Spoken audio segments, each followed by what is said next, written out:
Today I'm going to be making shepherd's pie with layers of caramelized onion, spicy ground beef, sweet green peas, and mashed potatoes.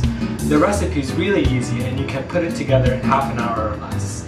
I'm going to be baking and serving them in little ramekins. Trust me, if you have a party or a get together, your guests are going to love it. Let's get started. So these are the ingredients for today's recipe. For the caramelized onion base, I'm using 3 large onions and 2 tablespoons of brown sugar. For the filling, I'm using 2 cups of green peas, 500 grams of ground beef, which you can replace with ground veal or ground turkey, 1 tablespoon of allspice, 2 tablespoons of balsamic vinegar, 2 tablespoons of HP sauce, a little bit of red wine, some pine nuts, and 2 bay leaves. Finally, for the mashed potato layer, I'm using 3 large potatoes, 3 tablespoons of butter, a little bit of Havarti cheese, which you can replace with Swiss cheese or cheddar cheese, some table cream, 2 tablespoons of Dijon mustard, some breadcrumbs, and rosemary for garnishing. I'll be using this pot to prepare the mashed potatoes. I filled it with water and I brought it to a boil. Over here, I'm using this skillet to prepare the caramelized onions. I have some oil that is heating right now. I'll be using the same skillet to cook the ground beef as well. Carefully transfer the potatoes into the boiling pot.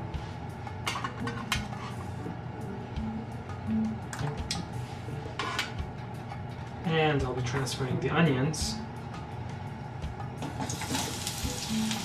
to the skillet.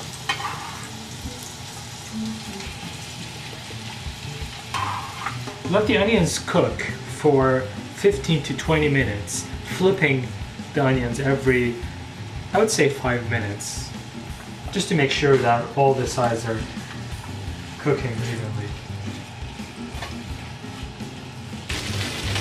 The onions have been cooking for 10 minutes now. I'm going to add the brown sugar and let it cook for another 10 minutes. So it's been 20 minutes. The caramelized onion, they look great, and I'll set them aside shortly. The potatoes are cooked, and you can tell when you take a fork and you poke the potato. If it's soft, then it is cooked. So I'm going to turn off the heat and set this one aside. And I'll transfer the onions to a bowl.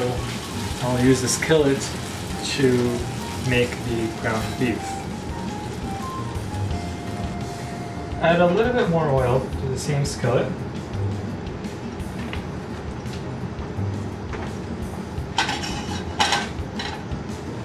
Put on medium heat, and now I'm going to transfer the beef right in,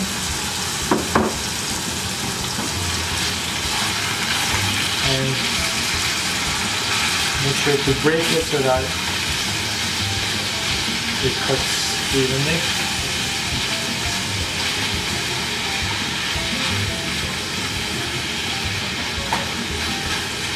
Alright, so we'll build up the flavors one spice at a time. So we'll start with the allspice. We had that. 3 tablespoons of the HP. So I have the balsamic vinegar. 2 bay leaves. Some pine nuts. Salt.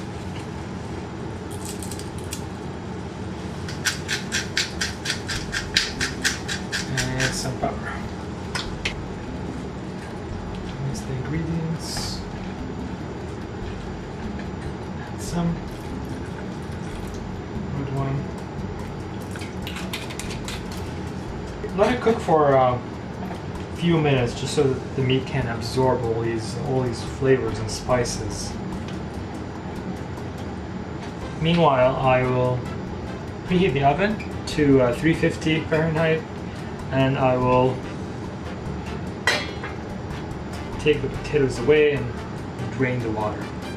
Alright, so to make the mashed potatoes, I will be adding the butter to the cooked potatoes, 2 tablespoons of Dijon mustard,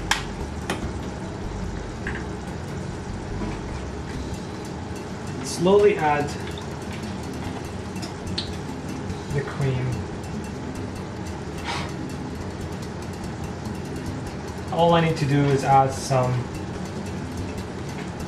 salt and pepper to this, and it'll be good to go.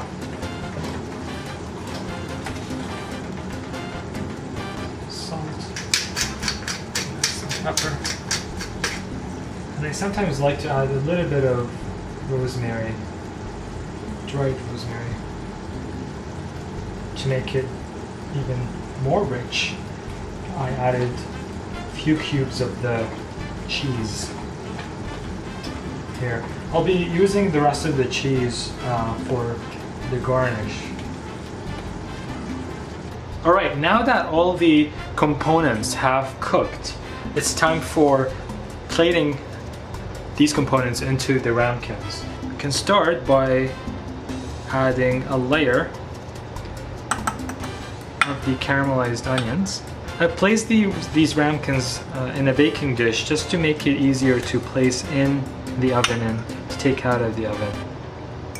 You can customize the layers as well, so if some of your guests are not interested in onions, then you can skip that layer.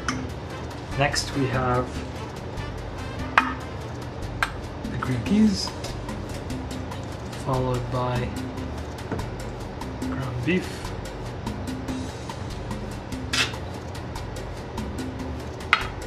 the other reason why I've placed them in a baking pan is to avoid any spill that might happen in the oven.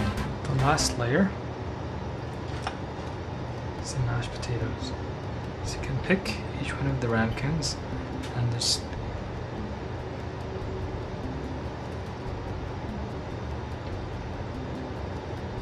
cover each one with the mashed potatoes. Don't worry about making it perfect. It's gonna look great after you bake it. Oh, look at that. Look at that. It's so cheesy. It's amazing. And then add the breadcrumbs on top and a little bit more of the pine nuts. You can use a knife and just make little holes for the heat to penetrate.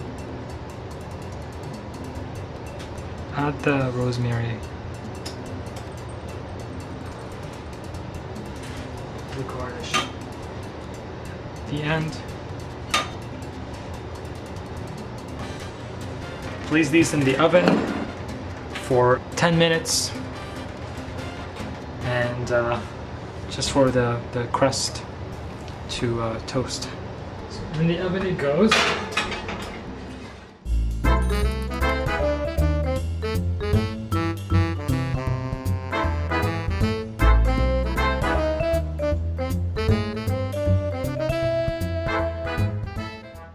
So the ramekins are out of the oven. I am serving them with arugula baby tomato salad. You can drizzle some of the balsamic vinegar on top of the salad. I'm also serving it with red wine to complement the meal. If you have any extra, you can put them in the freezer. They're the perfect lunch portion. Thank you so much for watching this video. If you're looking for more recipes, please check out my blog at www.02gourmet.com. Thanks again.